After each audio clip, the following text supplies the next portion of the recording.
In the wake of its worst ever electoral setback, Turkey's former ruling party, the AKP, faces a protracted analysis of what went wrong during its parliamentary election campaign, a debate that is expected to reveal a deep rift within its ranks.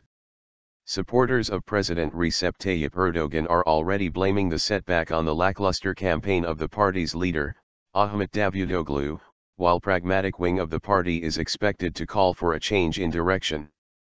The election deprived the AKP of its parliamentary majority, thereby derailing Erdogan's plans to change the constitution to extend his grip on power. In his first televised speech since Sunday's election, Erdogan urged all four parties represented in parliament not to leave the country in limbo and to quickly form a new government. Meanwhile, Davutoglu announced the AKP is dropping its bid to create an executive presidency, saying the electorate had given its verdict. Davutoglu resigned as the country's prime minister Tuesday in a procedural move that will leave him in the post until a new government is formed.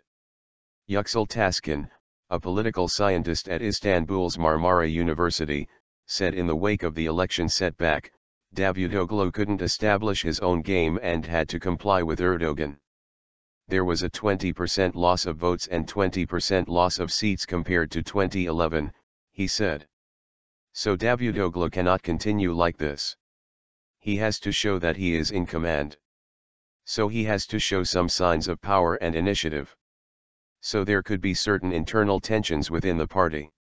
Many AKP parliamentary deputies are loyal to Erdogan, and they are likely to blame Davutoglu for lackluster campaigning that cost the party votes. Some analysts say the AKP could choose a new leader at a party congress scheduled for September. An ally of the president, Numan Kurtulmus, is widely tipped as a possible replacement.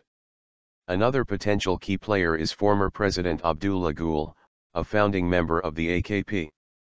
Gül was frozen out of the party after he voiced concern over President Erdogan's authoritarian tendencies and government policies.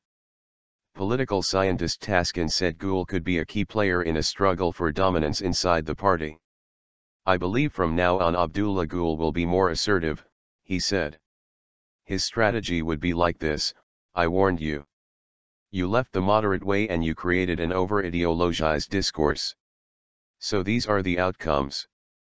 But Cengiz Aktar, a political scientist at Istanbul's Süleyman Şah University, said the magnitude of the electoral setback could weaken the normally disciplined Islamist-rooted AKP.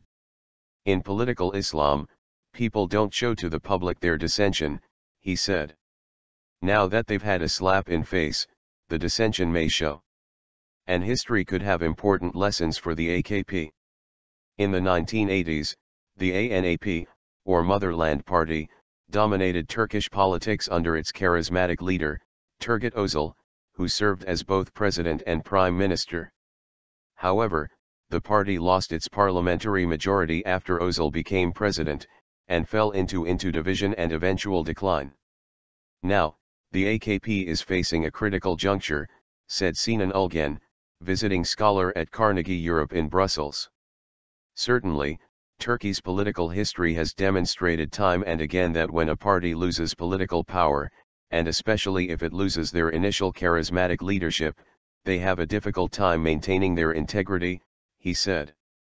That is certainly a risk factor going forward for the AK party. With the AKP set to hold a party congress in September, the coming months are likely to see a battle for the heart and soul of the party.